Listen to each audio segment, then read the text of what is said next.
if you've been thinking about building a deck or making changes to your existing one, you're going to be inspired by this story from contractor Mike Lawrance. Today I'm going to show you a project where the clients decided to bring the inside out and the outside in. So originally, this area was completely different. It was multi-tiered, it was Pisa retaining walls, they were curved, it was flagstone that was disintegrating, and the client wanted a nice level deck surface to be able to entertain on. We've decided to use Thermery, which is a thermally modified ash, which is a North American hardwood. It is bug and water resistant. It will weather to a beautiful platinum gray over time, similar to cedar, but without that moss or fungus buildup in damp weather. We decided to integrate over 50 lineal feet of planters to bring that kind of outdoor space in, so the clients had an unobstructed view from the inside of the house to the ravine. Besides this deck, we build dozens of decks every year on all of our projects. Now, we've done urban rooftop decks where they don't have any outdoor living space, but they have a flat roof, and we've incorporated doors to access that area, built decks on top of those flat roofs, integrated planters, privacy screens, built-in benches, outdoor living spaces, all part of what you can do to maximize your living space in the outdoors. Oh man, that looks awesome, just gorgeous. And Mike joins us live now. Mike, welcome to Cityline. Hi, Tracy. Great to be here. Now, it is great to meet you. You're a general contractor specializing in new builds and whole home renovations, and you just showed us some gorgeous deck projects. Now you're at another client's property at the very beginning of the renovation, right?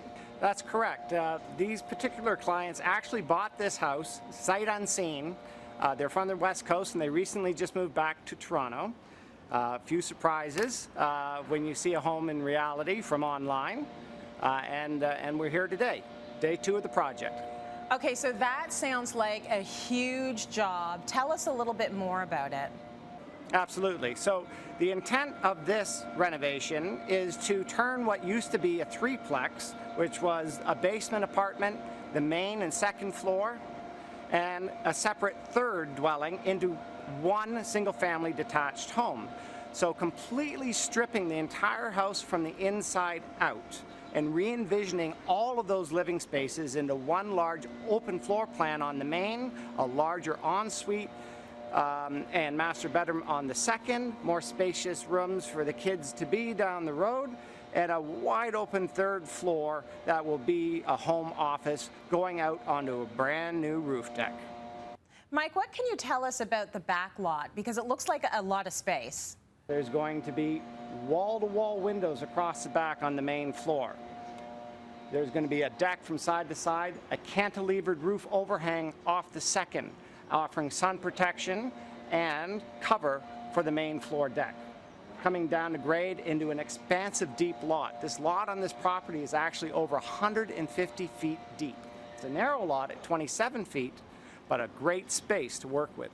Sounds like a big project. So I want to know about the demolition. How do you do that safely, and how long is that going to take? The demolition on this project is going to take about 4 or 5 weeks, stripping the entire house down to the bare double-wide brick. Now, part of the safety is the employees, okay? Now, that's safety gears, gloves, respirators throughout because of the amount of dust and debris. And all of our projects go through certain safe and health protocols to make sure that everyone's going to be safe during that. So there's testing of the existing lath and plaster for asbestos and doing a hazardous material test throughout the house, which is now standard industry practice for any large project. And then when we're actually taking out those load-bearing walls in the physical structure, you know, having that engineer's report and a very well thought out plan on supporting the structure, especially on an existing 3-story house, when you're opening up that main floor, being able to back brace those walls, being able to have shore jacks off the foundation, and supporting and stabilizing that structure, keeping the house from moving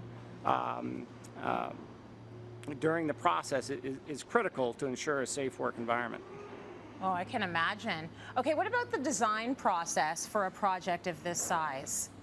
On a major renovation, it can go many different ways. Sometimes we're contacted by clients that already have a permit, and then clients that are just looking at a house. This particular project, we enlisted the architect to assist with obtaining the building permit. Because we weren't changing the footprint, but rather re-envisioning a house from the inside out, it actually was a fast-track permit and then signed off by the engineer on the plan. And then the design is a third-party design team that is working with this particular client to come up with the interior finishes and the look of meeting their goals and the look that they're after. Okay, and how involved actually is the client in this whole project? The clients are going to play a pivotal role in all the decisions that are made throughout the job, and as a contractor, we are going to present options throughout and come up with solutions on structural challenges, layout challenges, and design decisions, and offer that input to help them get to the finish line. Oh, I can't wait to see what it looks like when you get to the finish line. It looks like it's going to be absolutely gorgeous. Thank you so much. We want to follow along, Mike, so we're going to be checking in with you on a regular basis to see how this old house will transform by next summer. Glad to have you on board. It's time for